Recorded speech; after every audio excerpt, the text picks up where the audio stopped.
ఈసారి ఓడిపోయింది నేనే. నీకెంతో నచ్చినవేంటి? నిజానికి నాకెన్నో ఇష్టం, అన్నిటికన్నా స్వీట్స్ ఇష్టం. నిజం చెప్పు. అదేంటి, నేను నిజమే చెప్పానుగా. అని నీకు ఎంతో ఇష్టమైంది నరుటో కదా? చాలే, అలాంటి విషయాలు ఎవరైనా బయటకు చెప్పుకుంటారా ఏంటి?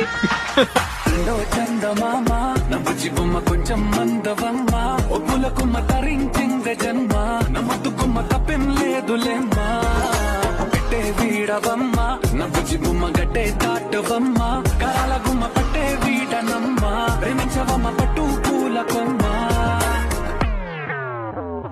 సత్యవ